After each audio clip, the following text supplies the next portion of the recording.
Joining me now, Pacer ETFs Distributors President Sean O'Hara. Sean, your reaction to this news on NVIDIA and AMD. It's, as the Journal calls it this morning, it's an unusual arrangement.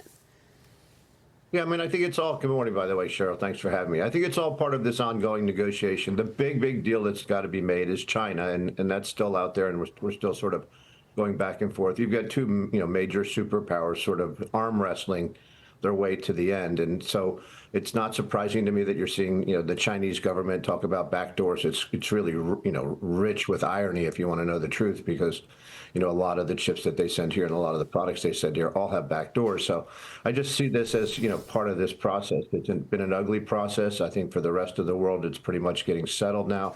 And the big one was always going to be China, and I expect that it probably won't get settled this week. We'll probably have an extension, and ultimately, we'll see an outcome that I think everybody on both sides can agree to. Yeah, and Kenny Polcari weigh into this because, look, I mean, NVIDIA is by far the undisputed leader of AI and has been one of the reasons that the market has powered so much higher. At the same time, the question is, do you buy more NVIDIA on this news because they are getting access to the Chinese market, even though there's a 15% cut that's going to the U.S. government? It's interesting. This news just hit. The stock is down a little bit this morning, right, along with AMD. Let's just see how this flushes out. When news like this, hits, I typically tend to just take a step back to see how the stock reacts and how investors react to the news before I make a decision. Look, we own NVIDIA.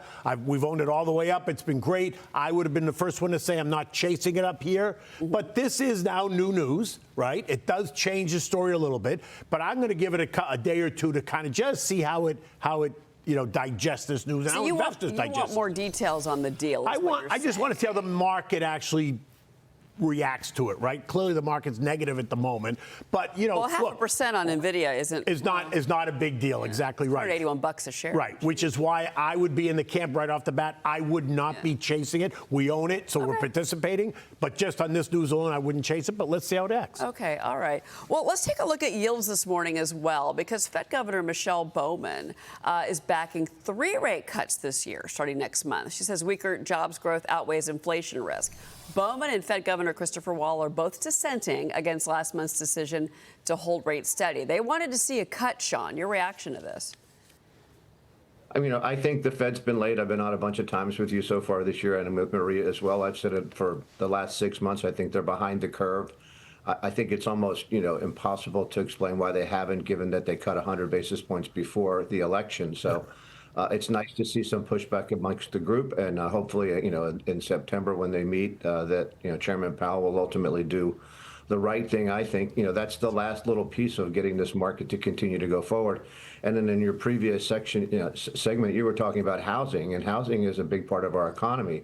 And what's freezing housing right now is mortgage rates, and so we need some relief there as well. So I expect that in September we'll see a cut. I don't know that we'll get 3. We came into this year expecting like 5 to 7 cuts. We're not going to get that.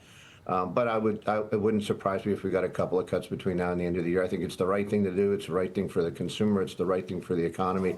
And it's the last little bit of tailwind that the stock market needs to continue to go higher from here. Kenny, you want to make a point? Sean, it's Kenny Polcari. Let me ask you a question. Come September, do you think a 50 basis point cut is on the table, or are you being more conservative and just thinking 25?